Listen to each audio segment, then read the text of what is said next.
अध्याय 21 छिपा हुआ कमरा। हैरी ने अगले सप्ताह अपने दिमाग पर बहुत जोर डालते हुए सोचा कि वो स्लगहॉर्न को सच्ची याद देने के लिए कैसे राजी कर सकता है, लेकिन उसके दिमाग में कोई अद्भुत विचार नहीं आया। इससे वो एक बार फिर वही करने लगा जो वो परेशान होते समय अक्सर करता था। वो इस उम्मीद में काढ़े की पुस्तक पर झुका रहता था कि शायद प्रिंस ने उसके हाशिए में इस बारे में कोई उपयोगी चीज लिखी होगी, जैसा कि उसने पहले कई बार किया था। हरमाइनी ने रविवार की शाम दृढ़ता से कहा, तुम्हें उसमें कुछ भी नहीं मिलेगा। छोड़ो भी हरमाइनी, हैरी ने कहा। अगर प्रिंस नहीं होता तो रॉन आज जिंदा नहीं होता। हरमाइनी ने उसकी बात को हवा में उड़ाते हुए कहा, अगर तुमने फर्स्ट ईयर में स्नेप की बात सुनी होती तब भी वो जिंदा होता। हैरी ने उसकी बात को नजरअंदाज कर दिया। उसे अभी अभी हाशिए में एक मंत्र सेक्टम सेम्परा लिखा मिला था, जिसके नीचे लिखा था दुश्मनों के लिए। वो इसे आजमाने के लिए उतावला हो रहा था, लेकिन उसे हरमाइनी के सामने ऐसा करना ठीक नहीं लग रहा था। इसलिए उसने चुपके से उस पन्ने का कोना मोड़ दिया। वे लोग गरुड़ द्वार के हॉल में आग के पास बैठे थे। उनके आसपास सिर्फ 6th ईयर के विद्यार्थी ही थे। डिनर से लौटने पर थोड़ी देर रोमांच का माहौल बन गया था, क्योंकि नोटिस बोर्ड पर एक नया नोटिस लगा था जिसमें उनके अंतर्ध्यान टेस्ट की तारीख लिखी थी। पहले टेस्ट की तारीख यानी 21 अप्रैल से पहले 17 साल के होने वाले विद्यार्थियों को ये विकल्प दिया गया था कि वे हॉक्समीड में होने वाले अतिरिक्त प्रशिक्षण सत्रों के लिए अपना नाम दे सकते हैं, जो भारी निगरानी में होने वाले थे। रॉन इस नोटिस को पढ़कर दहशत में आ गया। वो अब तक अंतर्ध्यान होने में कामयाब नहीं हो पाया था और उसे डर था कि वो टेस्ट में कामयाब नहीं हो पाएगा। हरमाइनी 2 बार अंतर्ध्यान होने में सफल हो चुकी थी, इसलिए उसमें थोड़ा ज्यादा आत्मविश्वास था। उधर हैरी 4 महीने बाद 17 साल का होने वाला था, इसलिए वो ये टेस्ट नहीं दे सकता था, भले ही वो उसके लिए पूरी तरह तैयार होता। कम से कम तुम अंतर्ध्यान तो हो सकते हो, रॉन ने तनाव में कहा। तुम्हें जुलाई में कोई दिक्कत नहीं आएगी। मैंने ये काम बस एक बार किया है, हैरी ने उसे याद दिलाया। वो पिछली प्रैक्टिस में अंतर्ध्यान होकर अपने गोले के भीतर प्रकट होने में कामयाब हो गया था। अंतर्ध्यान होने के बारे में चिंता व्यक्त करने में काफी समय बर्बाद करने के बाद रॉन अब स्नेप के एक बहुत मुश्किल निबंध को पूरा करने के लिए जूझ रहा था, जिसे हैरी और हरमाइनी पहले ही पूरा कर चुके थे। हैरी को पूरी उम्मीद थी कि उसे बहुत कम नंबर मिलेंगे, क्योंकि दम पिशाचों से जूझने के सर्वश्रेष्ठ तरीके के मामले में वो स्नेप से असहमत था, लेकिन उसे परवाह नहीं थी। इस वक्त स्लगहॉर्न की याद उसके लिए सबसे महत्वपूर्ण चीज थी। हैरी, मैं बता ही देती हूं कि मूर्ख प्रिंस इस काम में तुम्हारी मदद नहीं कर पाएगा। हैरी, हरमाइनी ने ज्यादा जोर से कहा, जो तुम चाहते हो उसके लिए किसी को विवश करने का एक ही तरीका है, और वो है सम्मोहन शाप, जो गैर कानूनी है। हाँ, मैं जानता हूं, धन्यवाद, हैरी ने कहा, लेकिन पुस्तक से निगाह नहीं हटाई, इसीलिए मैं किसी अलग चीज की तलाश कर रहा था। डंबलडोर कहते हैं कि सत्य द्रव से काम नहीं चलेगा, लेकिन किसी और चीज से काम बन सकता है, जैसे किसी काढ़े या मंत्र से। हरमाइनी बोली, तुम गलत दिशा में सोच रहे हो। डंबलडोर कहते हैं कि सिर्फ तुम ही उस याद को हासिल कर सकते हो। इसका यही मतलब है कि तुम स्लगहॉर्न को राजी कर सकते हो, जबकि बाकी लोग नहीं कर सकते। ये उन्हें काढ़ा पिलाने की बात नहीं है, वो तो कोई भी कर सकता है। बेलीजरेंट की स्पेलिंग क्या होती है? रॉन ने कहा, जो अपनी कलम को बहुत तेजी से हिला रहा था और अपने चर्म पत्र को घूर रहा था। ये BUM तो नहीं हो सकती? नहीं, ये नहीं है। हरमाइनी ने रॉन का निबंध अपनी तरफ खींचते हुए कहा, और ऑगरी की स्पेलिंग भी ORG से शुरू नहीं होती है। तुम कौन सी कलम का इस्तेमाल कर रहे हो? ये फ्रेड और जॉर्ज की वर्तनी जांच कलम है, लेकिन मुझे लगता है कि इसका जादू खत्म हो रहा होगा। हाँ, ऐसा ही है, हरमाइनी ने उसके निबंध के शीर्षक की तरफ इशारा करते हुए कहा, क्योंकि हमसे दम पिशाचों से निपटने का तरीका पूछा गया था, दम आलुओं से निपटने का नहीं। इसके अलावा मुझे नहीं लगता कि तुमने अपना नाम बदलकर रूनिल वाजिल्ब रख लिया है। ओह नहीं, रॉन दहशत में आकर अपने चर्म पत्र को घूरते हुए बोला, ये मत कहना कि मुझे पूरा निबंध फिर से लिखना पड़ेगा। ठीक है, हम इसे सुधार सकते हैं, हरमाइनी ने निबंध अपनी तरफ खींचते हुए कहा और अपनी छड़ी निकाल ली। तुम बहुत प्यारी हो हरमाइनी, रॉन ने कहा और अपनी कुर्सी पर टिककर थके अंदाज में अपनी आंखें मलने लगा। हरमाइनी का चेहरा हल्का गुलाबी हो गया, लेकिन उसने सिर्फ इतना ही कहा, लेवेंडर कहीं तुम्हारी ये बात न सुन ले। मैं उसके सामने नहीं कहूंगा, रॉन ने अपने हाथों से मुंह छिपाते हुए कहा, या शायद उसके सामने ये कह दूंगा, फिर वो मुझे छोड़ देगी। हैरी ने पूछा, अगर तुम इस मामले को खत्म करना चाहते हो तो तुम ही उसे क्यों नहीं छोड़ देते? तुमने कभी किसी को नहीं छोड़ा है ना? रॉन ने कहा। तुम और तो वो बस अलग अलग हो गए थे। हाँ, हैरी ने कहा। काश यही मेरे और लेवेंडर के साथ हो जाए। रॉन उदासी से बोला। वो देखता रहा कि हरमाइनी अपनी छड़ी से उसके गलत स्पेलिंग वाले शब्दों को ठोंक रही थी ताकि वे अपने आप सही हो जाएं। रॉन आगे बोला, लेकिन मैं इस रिश्ते को खत्म करने का जितना संकेत देता हूं वो मुझे उतनी ही कसकर जकड़ लेती है। ये तो दैत्याकार समुद्र फेनी के साथ घूमने की तरह है।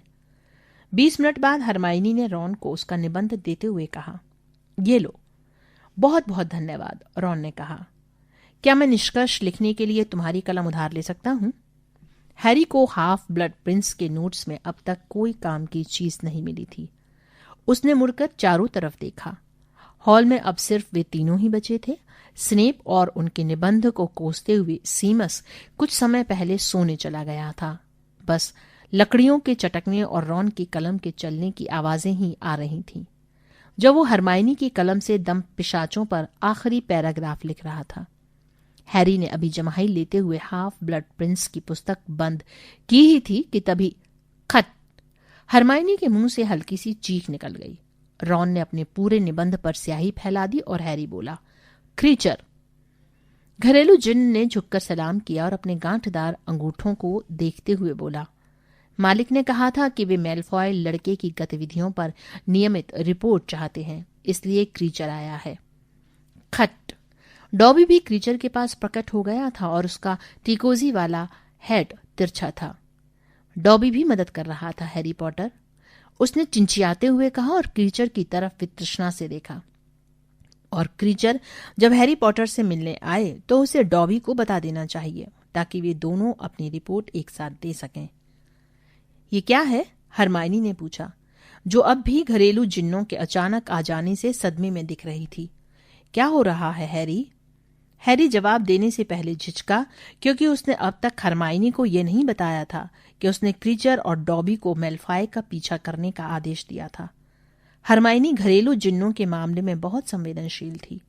हैरी ने कहा, देखो, मैंने उनसे मेलफॉय की जासूसी करने को कहा है। दिन रात, क्रीचर ने कहा। डॉबी 1 हफ्ते से नहीं सोया है हैरी पॉटर, डॉबी ने गर्व के साथ कहा और जहां खड़ा था वहीं खड़े खड़े लहराने लगा। हरमाइनी नाराज दिखने लगी। तुम सोए नहीं हो डॉबी? लेकिन निश्चित रूप से हैरी, तुमने उससे ऐसा तो नहीं कहा होगा। नहीं, जाहिर है मैंने नहीं कहा था, हैरी ने जल्दी से कहा। डॉबी, तुम सो सकते हो, ठीक है, लेकिन क्या तुम में से किसी को कुछ पता चला? उसने हरमाइनी के दोबारा हस्तक्षेप करने से पहले ही जल्दी से पूछ लिया। मास्टर मेलफॉय गरिमा से चलते हैं, जो उनके शुद्ध खून के अनुरूप है, क्रीचर ने तत्काल टर टर करती आवाज में कहा। उनके चेहरे मुहरे से मेरी मालकिन की याद आती है और उनका अंदाज ऐसा है कि डेक्रो मेलफॉय एक गंदा लड़का है। डॉबी गुस्से से चिंचियाते हुए बोला, एक गंदा लड़का जो वो अपने सिर की टिकोजी से लेकर अपने मोजों की उंगलियों तक कांपा और आग की तरफ भागा, जैसे उसमें कूदने वाला हो। हैरी को कुछ ऐसा ही होने का अंदेशा था, इसलिए उसने डॉबी को कमर से पकड़ लिया और पकड़े रहा। कुछ सेकंड तक जूझने के बाद डॉबी निढाल हो गया। धन्यवाद हैरी पॉटर, उसने हाँफते हुए कहा। डॉबी को अब भी अपने पुराने मालिकों की बुराई करने में मुश्किल होती है। हैरी ने उसे छोड़ दिया।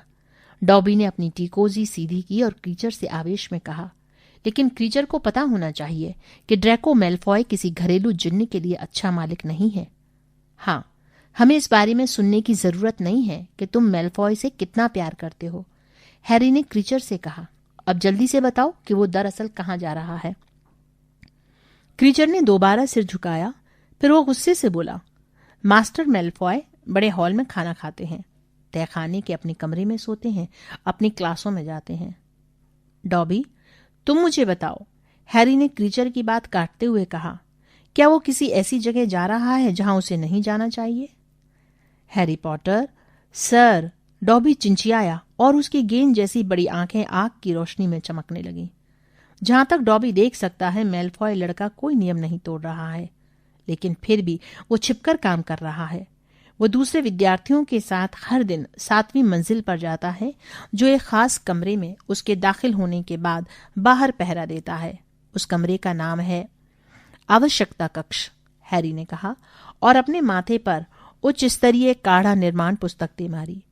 हरमाइनी और रॉन ने उसे घूर कर देखा। वो चोरी से वहीं जा रहा है। वो अपना काम वहीं कर रहा होगा, चाहे वो जो भी कर रहा हो, और मैं शर्त लगाता हूं कि इसीलिए वो नक्शे में दिखाई नहीं दे रहा था। अब मुझे याद आया कि नक्शे में आवश्यकता कक्ष तो दिखता ही नहीं है। रॉन बोला, शायद नक्शा बनाने वाले को यह पता ही ना हो कि वो कमरा वहां है। मुझे लगता है कि उस कमरे का जादू का हिस्सा होगा ये, हरमाइनी ने कहा। अगर कोई चाहता हो कि ये नक्शे पर नजर न आए तो ये नजर नहीं आएगा।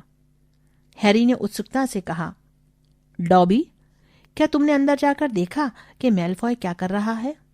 डॉबी ने कहा, नहीं हैरी पॉटर, यह असंभव है। नहीं, यह संभव नहीं है, हैरी ने फौरन कहा। मैलफॉय पिछले साल हमारे मुख्यालय में घुस आया था, इसलिए मैं भी अंदर जाकर उसकी जासूसी कर सकता हूं। इसमें दिक्कत क्या है? मुझे नहीं लगता कि तुम ऐसा कर पाओगे, हैरी, हरमाइनी धीरे से बोली। मैलफॉय पहले से ही जानता था कि हम उस कमरे का किस रूप में इस्तेमाल कर रहे थे, है ना? क्योंकि उस मूर्ख मैरिटा ने चुगली कर दी थी। वो कमरे को डीए का मुख्यालय बनाना चाहता था। उसे इसकी आवश्यकता थी, इसलिए कमरा डीए का मुख्यालय बन गया। लेकिन तुम ये नहीं जानते हो कि मैलफॉय जब वहां जाता है तो कमरा क्या बन जाता है, इसलिए तुम इससे क्या बनने का आग्रह करोगे? कोई ना कोई रास्ता तो होगा, हैरी ने इस आपत्ति को हवा में उड़ाते हुए कहा। तुमने बहुत अच्छा काम किया है, डॉबी। क्रीचर ने भी अच्छा काम किया है, हरमाइनी ने दयालुता से कहा। लेकिन कृतज्ञ दिखने के बजाय क्रीचर ने अपनी बड़ी बड़ी लाल आंखें उससे दूर हटा ली और छत की तरफ देखते हुए बोला, बदजात, क्रीचर से कुछ बोल रही है। क्रीचर ऐसा नाटक करेगा जैसे उसने उसकी बात सुनी ही ना हो। यहां से जाओ, हैरी ने उसे झिड़का और क्रीचर ने आखिरी बार काफी नीचे झुककर सलाम किया तथा अंतर ध्यान हो गया। बेहतर होगा कि तुम भी जाकर थोड़ा सा सो लो, डॉबी। धन्यवाद हैरी पॉटर, सर, डॉबी खुशी से चिंचियाया और वो भी ओझल हो गया। जिन्नों के जाने के बाद हैरी रॉन और हरमाइनी की तरफ मुड़कर उत्साह से बोला, ये कितना अच्छा रहा। अब आखिरकार हम जान चुके हैं कि मैलफॉय कहाँ जा रहा है। हमने उसे फंसा लिया है। हाँ, ये बहुत बढ़िया है, रॉन ने थोड़ी उदासी से कहा, जो उस स्याही को साफ करने की कोशिश कर रहा था जो उसके कुछ ही देर पहले पूरे हुए निबंध पर फैली थी। हरमाइनी ने उसके चर्मपत्र को अपनी तरफ खींचा और अपनी छड़ी से स्याही साफ करने लगी। लेकिन बहुत से विद्यार्थियों के साथ वहां जाने का क्या मतलब है? हरमाइनी ने कहा, इस काम में कितने लोग उसका साथ दे रहे हैं? तुम ये तो नहीं सोचते कि वो गोपनीय काम करते समय बहुत सारे लोगों पर भरोसा कर रहा है? हाँ, ये अजीब है, हैरी ने त्योरियां चढ़ाते हुए कहा। मैंने उसे क्रैब से कहते सुना था कि क्रैब को इस बात से कोई मतलब नहीं होना चाहिए कि वो क्या कर रहा है, तो फिर वो इतने सारे लोगों। हैरी की आवाज धीमी होते होते खो गई। वो आग की तरफ घूरने लगा। हे भगवान, मैं भी कितना मूर्ख हूं, उसने धीरे से कहा। यह स्पष्ट है ना? तहखाने में इसकी कड़ाही भरी हुई थी। उसने क्लास के दौरान उसमें से थोड़ा चुरा लिया होगा। क्या चुरा लिया होगा? रॉन ने पूछा। भेस बदल काढ़ा। जब स्लगहॉर्न ने हमें काढ़े की पहली क्लास में भेस बदल काढ़ा दिखाया था तो मैलफॉय ने उसमें से थोड़ा काढ़ा चुरा लिया होगा। मैलफॉय की रखवाली के लिए बहुत से विद्यार्थी नहीं खड़े रहते हैं। वे तो हमेशा की तरह क्रैब और गॉयल ही रहते हैं। हाँ, ये बात सही लगती है, हैरी ने कहा और उछलकर आग के सामने चहलकदमी करने लगा। वे इतने मूर्ख हैं कि उसकी हर बात मान लेते हैं, भले ही उन्हें उसके इरादे मालूम ना हो। लेकिन वो नहीं चाहता है कि वे हमेशा आवश्यकता कक्ष से बाहर मंडराते हुए नजर आएं। इसलिए वो भेस बदल काढ़ा पिलाकर उनसे दूसरे लोगों का वेश बनवा रहा है। जिस दिन वो क्विडिच मैच देखने नहीं गया था, उस दिन मैंने उसके साथ 2 लड़कियां देखी थीं। हाँ, वे लड़कियां नहीं, क्रैब और गॉयल थे। हरमाइनी ने दबी हुई आवाज में कहा, तुम ये कहना चाहते हो कि जिस छोटी लड़की का तराजू मैंने ठीक किया था? हाँ, जाहिर है, हैरी ने जोर से कहा और उसकी तरफ घूर कर देखा। जाहिर है, मेलफॉय उस वक्त कमरे के भीतर होगा, इसलिए उस लड़की ने, मैं ये क्या बोल रहा हूं, उस लड़के ने तराजू गिरा दिया और मेलफॉय को इशारा कर दिया कि उसे बाहर नहीं निकलना है क्योंकि वहां पर कोई आ गया है। और फिर वो लड़की भी तो थी जिसने मेंढक के अंडों की बोतल गिरा दी थी। हम लोग उसके पास से इतनी बार निकले थे, लेकिन हमें इस बात का पता ही नहीं था। वो क्रैब और गॉयल का रूप बदलकर उन्हें लड़कियां बना रहा है। रॉन ने ठाका लगाते हुए कहा, ओह, कोई हैरानी नहीं कि आजकल वे ज्यादा खुश नहीं दिखते हैं। वे उसे साफ साफ मना क्यों नहीं कर देते हैं? हैरी बोला, देखो, अगर उसने उन्हें अपना मौत का निशान दिखा दिया होगा तो वे मना नहीं कर सकते हैं। क्या पता मौत का निशान उसके हाथ पर है भी या नहीं, हरमाइनी ने संदेह से कहा और रॉन के सूखे हुए निबंध को तह कर दिया ताकि उसे कोई और नुकसान न हो पाए। फिर उसने वो चर्मपत्र रॉन को थमा दिया। हम देखेंगे, हैरी ने विश्वास से कहा। हरमाइनी ने भी खड़े होकर अंगड़ाई लेते हुए कहा, हाँ, हम देखेंगे, लेकिन हैरी, इससे पहले कि तुम रोमांचित हो जाओ, मैं तुम्हें बता दूं, मुझे अभी नहीं लगता है कि तुम आवश्यकता कक्ष में पहुंच सकते हो जब तक कि तुम ये पता न लगा लो कि वो कहाँ है, क्या है। और मुझे लगता है कि तुम्हें यह भी नहीं भूलना चाहिए। उसने अपना बैग कंधे पर टांगा और उसकी तरफ बहुत गंभीरता से देखा कि तुम्हें स्लगहॉर्न से ज्ञात निकलवाने पर ध्यान केंद्रित करना चाहिए। Good night. हैरी थोड़ा असंतुष्ट होकर उसे जाते हुए देखता रहा। हरमाइनी के निकलने के बाद जब लड़कियों के कमरे की तरफ जाने वाला दरवाजा बंद हो गया तो वो रॉन की तरफ मुड़ा। तुम्हें क्या लगता है, काश मैं घरेलू जिन्नों की तरह गायब हो सकता? रॉन उस जगह को घूरते हुए बोला जहां डॉबी ओझल हुआ था। तब मैं अंतर ध्यान टेस्ट चुटकी बजाकर पास कर लेता। हैरी उस रात अच्छी तरह नहीं सो पाया। वो घंटों तक जागता रहा और सोचता रहा कि मेलफॉय आवश्यकता कक्ष का किस तरह उपयोग कर रहा होगा। उसे यकीन था कि जब वो अगले दिन वहां जाएगा तो उसे पता चल जाएगा। हरमाइनी की बात के बावजूद हैरी को यकीन था कि अगर मेलफॉय डीए के मुख्यालय को देख सकता था तो वो भी मेलफॉय की करतूत को देख सकता है, भले ही वो कक्ष कुछ भी बन जाता हो। मीटिंग की जगह, छिपने की जगह, स्टोर रूम, वर्कशॉप। हैरी का दिमाग तेजी से काम करता रहा और जब उसे आखिरकार नींद आई तब भी उसके सपनों में मेलफॉय की तस्वीरें आती रहीं जो स्लगहॉर्न में बदल गया, जो स्नेप में बदल गए। अगली सुबह नाश्ते के समय हैरी का दिल बहुत उम्मीद से भरा था। गुप्त कलाओं से रक्षा की क्लास से पहले उसका एक पीरियड खाली था। उसने संकल्प कर लिया था कि वो उस समय आवश्यकता कक्ष के भीतर जाने की कोशिश करेगा। वो कमरे में घुसने की योजना फुसफुसाकर बता रहा था, लेकिन हरमाइनी उसमें कोई दिलचस्पी नहीं ले रही थी। इस बात से हैरी चिढ़ गया। वो जानना चाहता था कि अगर वो चाहती तो उसकी बहुत मदद कर सकती थी। देखो, उसने धीरे से कहा और आगे झुककर दैनिक जादूगर पर एक हाथ रखा, जिसे हरमाइनी ने अभी अभी एक उल्लू से लिया था और जिसके पीछे वो ओझल हो गई थी। मैं स्लगहॉर्न के बारे में भूला नहीं हूं, लेकिन मुझे बिल्कुल भी पता नहीं है कि मैं उनसे वो याद कैसे निकलवा सकता हूं। देखो, जब तक मेरे मन में कोई बेहतरीन विचार नहीं आता है तब तक मैं यही पता लगा लेता हूं कि मेलफॉय क्या कर रहा है। मैं तुम्हें पहले ही बता चुकी हूं, तुम्हें स्लगहॉर्न को राजी करना है, हरमाइनी ने कहा। यह उन्हें धोखा देने या जादू करने का सवाल नहीं है, वरना डंबलडोर एक पल में ये काम कर लेते। आवश्यकता कक्ष के बाहर मंडराकर अपना समय बर्बाद करने के बजाय उसने दैनिक जादूगर को हैरी के हाथ से खींचा और उसे खोलकर पहले पन्ने पर नजर डाली। तुम्हें स्लगहॉर्न से पूछना चाहिए और उन्हें से भलमन साहब दिखाने का आग्रह करना चाहिए। क्या हमारी जान पहचान वाला कोई? रॉन ने पूछा जब हरमाइनी ने सुर्खियों पर नजर डाली। हाँ, हरमाइनी ने कहा, जिसे सुनकर हैरी और रॉन के गले में नाश्ता अटक गया। लेकिन कोई घबराने वाली बात नहीं है, वो मरा नहीं है। मनंगस को गिरफ्तार करके अज़काबान भेज दिया गया है। वो चोरी की कोशिश में सजीव लाश बनने का नाटक कर रहा था और ऑक्टेवियस पीपर गायब हो गया है। ओह, और ये खबर कितनी भयंकर है। 9 साल के एक लड़के को अपने दादा दादी को मारने की कोशिश में गिरफ्तार कर लिया गया है। उन्हें लगता है कि वो लड़का सम्मोहन शाप के वशीभूत होगा। उन्होंने खामोशी से नाश्ता किया। उसके तत्काल बाद हरमाइनी पुरातन लिपियों की क्लास में चली गई और रॉन कॉमन रूम की तरफ चला गया, जहां उसे स्नेप के दम पिशाच वाले निबंध का निष्कर्ष लिखना था जो अभी बाकी रह गया था। उधर हैरी 7वीं मंजिल के गलियारे की तरफ चला गया, जहां वो पतले बारनावास की दीवार दरी के सामने जाना चाहता था, जिस पर बारनावास दैत्यों को नाचना सिखा रहा था। हैरी को जैसे एक खाली गलियारा मिला, उसने अदृश्य चोगा ओढ़ लिया, लेकिन उसे ऐसा करने की जरूरत नहीं थी। जब वो अपने गंतव्य स्थल तक पहुंचा तो वहां कोई नहीं था।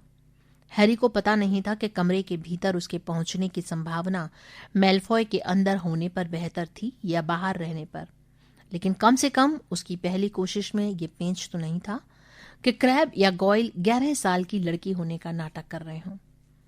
जहां आवश्यकता कक्ष का दरवाजा छिपा हुआ था, उस जगह के पास पहुंचकर उसने अपनी आंखें बंद कर ली। वो जानता था कि उसे क्या करना है। वो पिछले साल इसमें बहुत निपुण हो चुका था। अपनी पूरी शक्ति के साथ उसने सोचा, मुझे ये देखने की जरूरत है कि मैल्फॉय अंदर क्या कर रहा है। मुझे ये देखने की जरूरत है कि मैल्फॉय अंदर क्या कर रहा है। मुझे ये देखने की जरूरत है कि मैल्फॉय अंदर क्या कर रहा है। इसके बाद वो 3 बार दरवाजे के पास से गुजरा। उसका दिल रोमांच से धड़क रहा था। उसने अपनी आंखें खोली और देखा, लेकिन सामने अब भी खाली दीवार थी। वो आगे की तरफ बढ़ा और उसने कोशिश करते हुए धक्का दिया। ठोस दीवार हिली तक नहीं। ठीक है, हैरी ने जोर से कहा। ठीक है, मैंने गलत चीज सोच ली थी। उसने एक पल के लिए सोचा, फिर दोबारा चल दिया। उसने अपनी आंखें बंद कर लीं और पूरी ताकत से एकाग्र चित्त होने की कोशिश की। मुझे वो जगह देखने की जरूरत है जहां मैल्फॉय गुप्त रूप से आता रहता है। मुझे वो देखने की जरूरत है जहां मैल्फॉय गुप्त रूप से आता रहता है। 3 बार पास से गुजरने के बाद उसने बड़ी उम्मीद के साथ आंखें खोली। वहां कोई दरवाजा नहीं था। ओह, खुल भी जाओ, उसने दीवार से चिढ़कर कहा। यह तो स्पष्ट निर्देश था। अच्छा, उसने कई मिनट तक कसकर सोचा, फिर एक बार और कदम बढ़ाए। मुझे जरूरत है कि तुम मेरे लिए वही जगह बन जाओ जो तुम ड्रैको मैल्फॉय के लिए बनते हो। 3 बार घूमने के बाद उसने अपनी आंखें तत्काल नहीं खोली। वो पूरे ध्यान से सुन रहा था, जैसे उसे दरवाजे के खट्ट से प्रकट होने की आवाज सुनाई दे जाएगी। बहरहाल उसे दूर चहचहाती चिड़ियों की आवाज के अलावा कुछ सुनाई नहीं दिया। उसने अपनी आंखें खोली। अब भी कोई दरवाजा नहीं था। हैरी के मुंह से गोली निकल गई। किसी की चीख सुनाई दी। उसने मुड़कर देखा कि फर्स्ट ईयर के कुछ बच्चे मोड़ पर भागे जा रहे हैं। उन्हें ऐसा लगा जैसे वहां कोई बदतमीज भूत था। 1 घंटे तक हैरी ने मुझे ये देखने की जरूरत है कि ड्रैको मैल्फॉय तुम्हारे भीतर क्या कर रहा है, जैसे शब्दों की हर संभावना को आजमा कर देखा। लेकिन आखिर में उसे यह स्वीकार करने के लिए विवश होना पड़ा कि हरमाइनी की बात में दम था। कमरा उसके लिए खुलना ही नहीं चाहता था। कुंठित और चिड़चिड़ा होकर वो गुप्त कलाओं से रक्षा की क्लास की तरफ चल दिया। चलते चलते उसने अपना अदृश्य चोगा उतारकर अपने बैग में ठूंस लिया। जब हैरी मोमबत्ती से रोशन क्लासरूम में जल्दी से घुसा तो स्नेप ने ठंडेपन से कहा, एक बार फिर देर से आए हो पॉटर।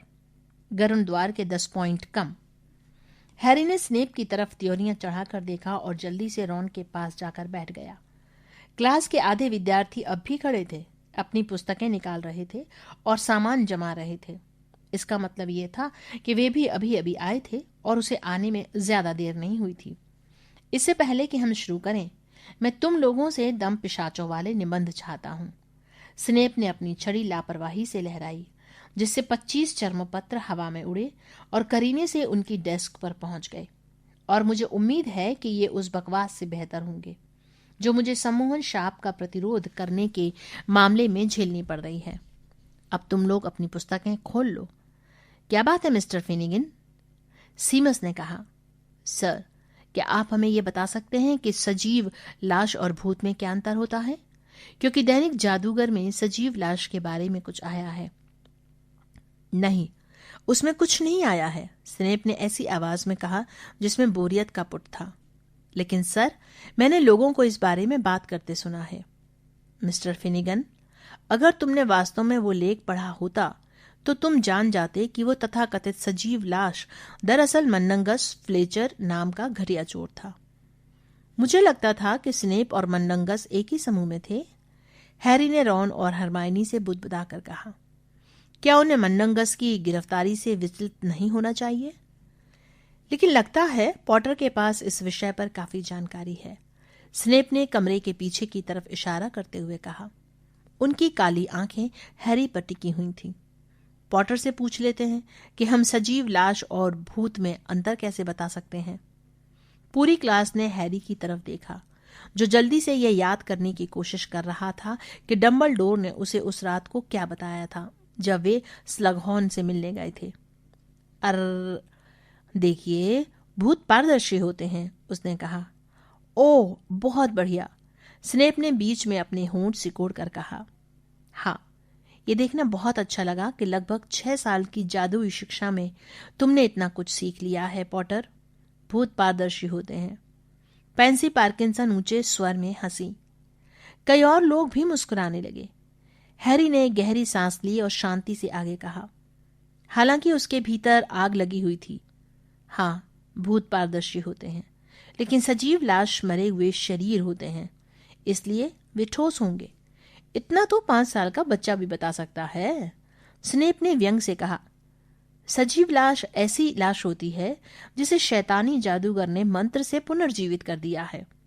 दरअसल ये जीवित नहीं होती है। इसका इस्तेमाल तो कठपुतली की तरह जादूगर के आदेशों के पालन के लिए होता है।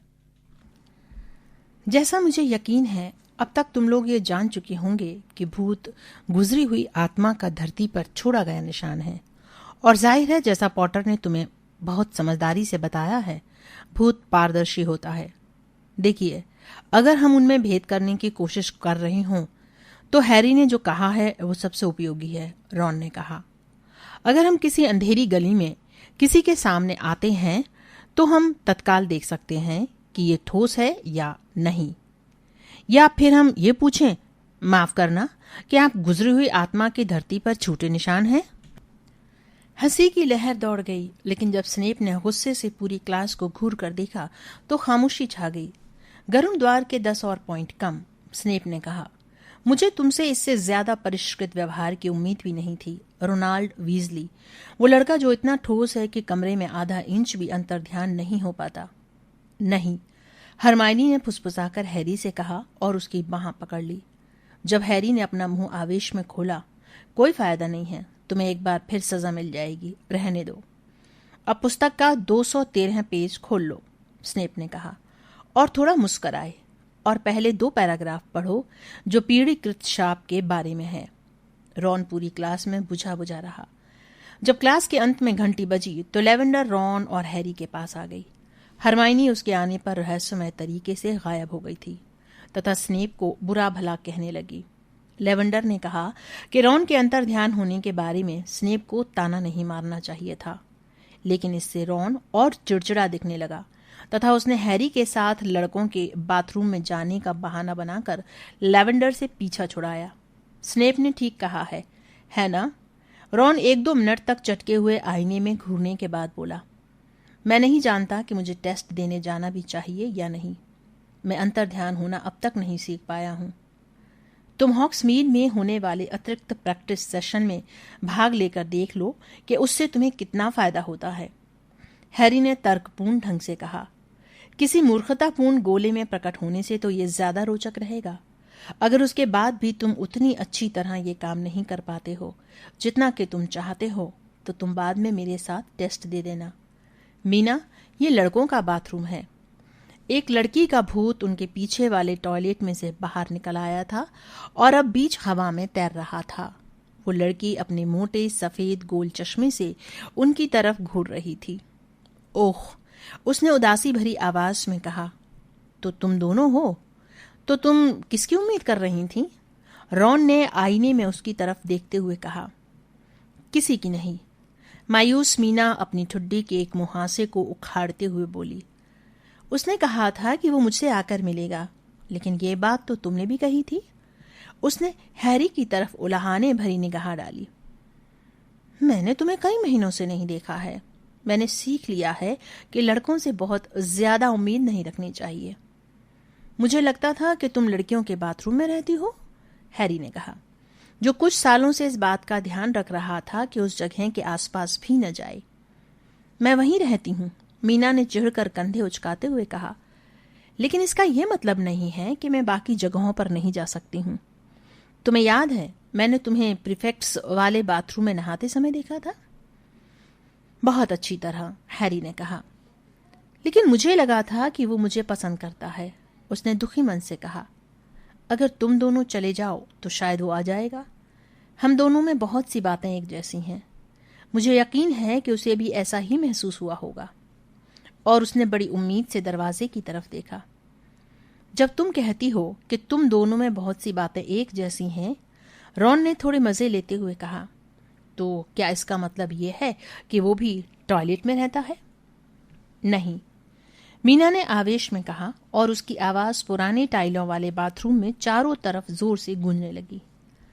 मेरा मतलब है कि वो संवेदनशील है, लोग उसे भी तंग करते हैं और वो अकेलापन महसूस करता है। वो किसी से अपने दिल की बात नहीं कह सकता और अपनी भावनाएं व्यक्त करने तथा रोने से भी नहीं घबराता है। एक लड़का यहां आकर रो रहा है? हैरी ने जिज्ञासा से पूछा। एक लड़का? तुम चिंता मत करो, मीना ने कहा और अपनी छोटी आंसू भरी आंखें रॉन पर जमा ली, जो अब मुस्कुरा रहा था।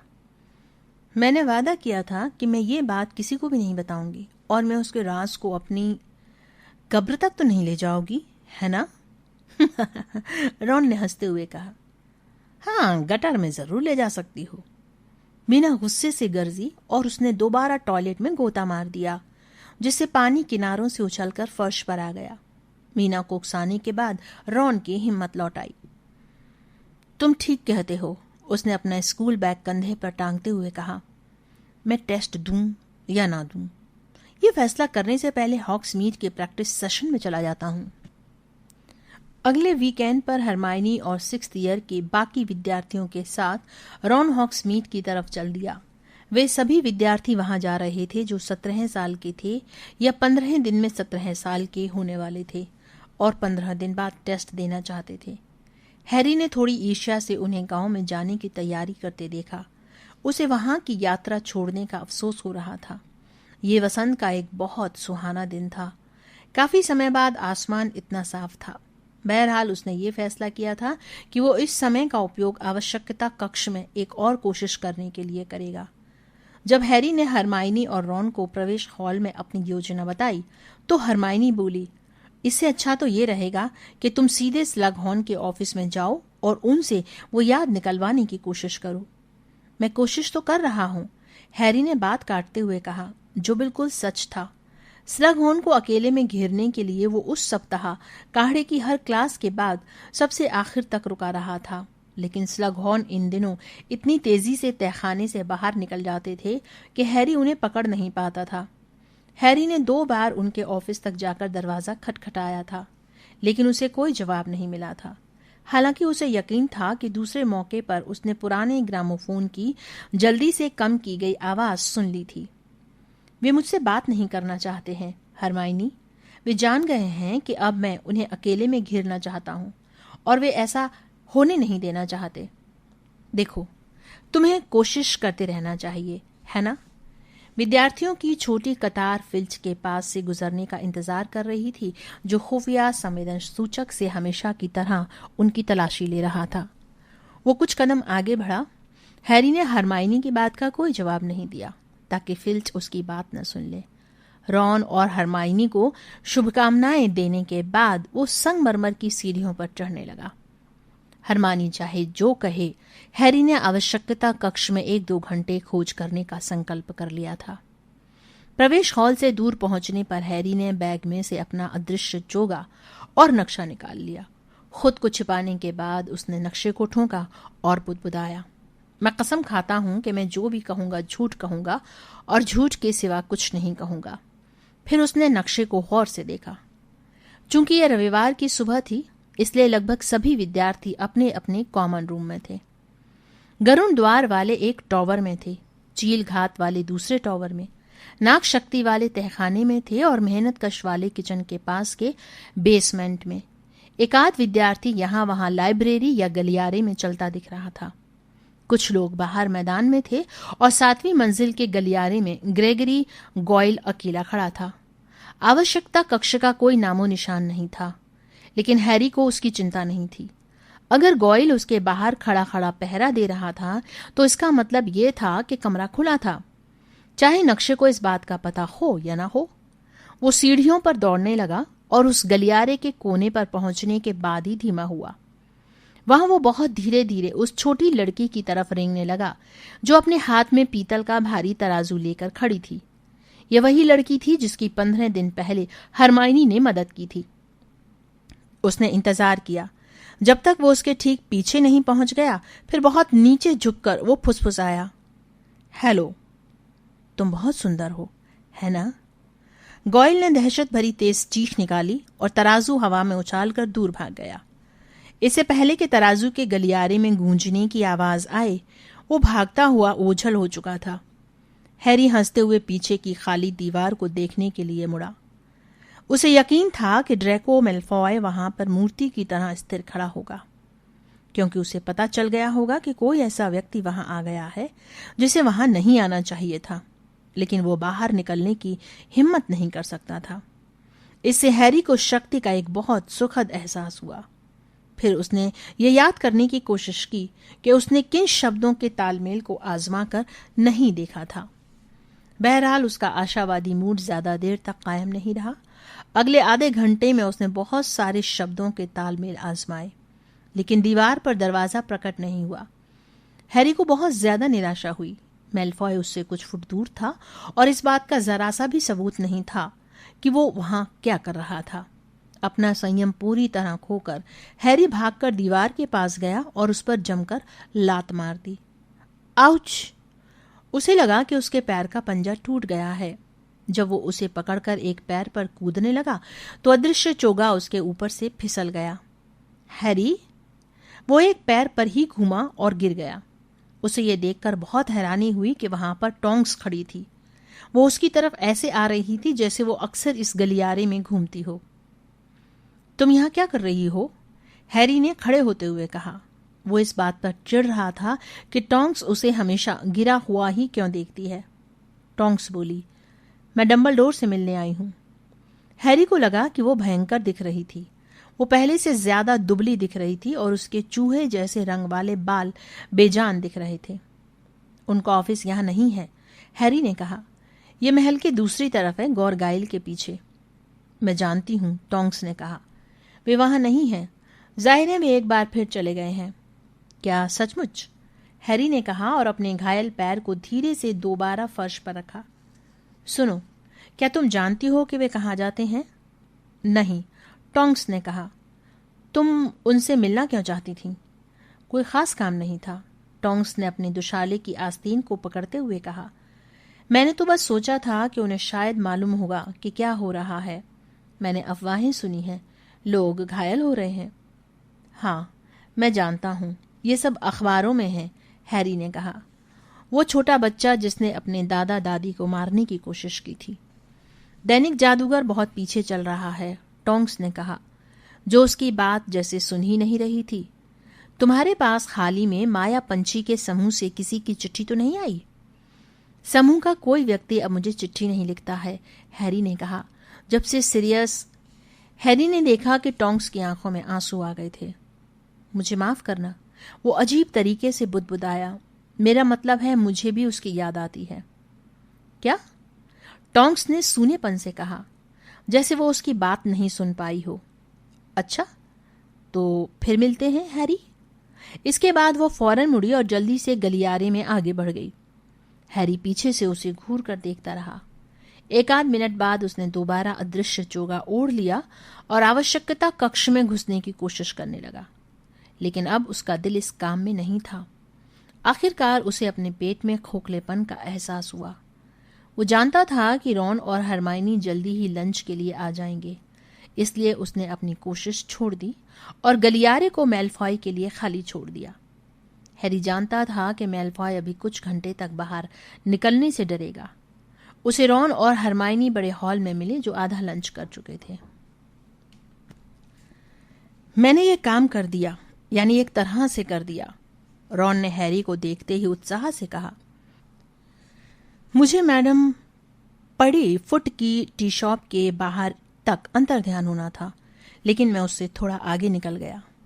मैं स्क्रिवन शेफ्ट की दुकान के पास जाकर उतरा, लेकिन कम से कम मैं हिला तो सही। अच्छा हुआ, हैरी ने कहा। और हरमाइनी, तुमने कैसा किया? ओह, जाहिर है वो तो त्रुटि रहित थी। रॉन ने हरमाइनी के जवाब देने से पहले ही जवाब दे दिया। आदर्श एकाग्रता, पूर्वानुमान और हताशा, या वे 3 सूत्र चाहे जो हों। उसके बाद हम सब 3 ब्रूमस्टिक्स में ड्रिंक लेने गए और तुम्हें देखना चाहिए था कि टाई क्रॉस उसकी तारीफों के कितने पुल बांध रहे थे। मुझे हैरानी होगी अगर वे जल्दी ही उसके सामने प्रेम प्रस्ताव न रख दें। और तुमने क्या किया? हरमाइनी ने रॉन की बात को अनसुना करते हुए पूछा। क्या तुम पूरे समय आवश्यकता कक्ष के बाहर रहे? हाँ, हैरी ने कहा। और अंदाजा लगाओ वहां मुझे कौन मिला? टोंक्स। टोंक्स? रॉन और हरमाइनी ने एक साथ हैरानी से पूछा। हाँ, वो कह रही थी कि डंबलडोर से मिलने आई है। जब हैरी ने टोंक्स के साथ अपनी पूरी बातचीत उन्हें बता दी तो रॉन फौरन बोला, अगर मुझसे पूछो तो उसका दिमाग थोड़ा सरक गया है। मंत्रालय में हुई घटना का उसके दिमाग पर असर हुआ है। यह थोड़ा अजीब है, हरमाइनी ने कहा, जो किसी कारण बहुत परेशान दिख रही थी। उसे स्कूल की पहरेदारी करनी थी, तो फिर उसने यहां आकर डंबलडोर से मिलने के लिए अपनी जगह क्यों छोड़ी, जबकि वे यहां हैं ही नहीं? मेरे मन में एक विचार आया था, हैरी ने यूं ही कह दिया। उसे ये कहते हुए अजीब लग रहा था। ये उसके बजाय हरमाइनी का इलाका था। तुम्हें यह तो नहीं लगता कि वो सीरियस से प्यार करती थी? हरमाइनी ने उसकी तरफ घूर कर देखा। तुम्हें यह बात कैसे सूझी? क्या पता, हैरी ने कंधे उचकाते हुए कहा। लेकिन जब मैंने उसके नाम का जिक्र किया तो वो रुआंसी हो गई, और उसका पितृदेव भी अब बदलकर 4 पैरों वाला हो गया है। कहीं ये उसी जैसा तो नहीं बन गया? अच्छा सोचा, हरमाइनी ने धीरे से कहा। लेकिन मैं अब भी ये नहीं समझ पाई हूं कि वो डंबलडोर से मिलने के लिए महल में धड़धड़ाती हुई क्यों चली आई। अगर वो सचमुच इसीलिए आई थी। वही बात है जो मैंने कही थी, है ना? रॉन ने कहा, जो अब मसले हुए आलू अपने मुंह में ठूंस रहा था। वो थोड़ी अजीब हो गई है। उसकी हिम्मत खत्म हो गई है। औरतें, उसने हैरी से समझदारी से कहा, वे बहुत जल्दी परेशान हो जाती हैं। लेकिन फिर भी, हरमाइनी ने अपने ख्यालों की दुनिया से लौटते हुए कहा, मुझे नहीं लगता कि कोई औरत आधा घंटे तक इस बात पर परेशान होती रहेगी क्योंकि मैडम रोजमर्टा उसके उस मजाक पर नहीं हंसी थी जो एक उपचारक, चुड़ैल और मिम्बुलस मिम्बलटोनिया के बारे में था। रॉन का मुंह बन गया।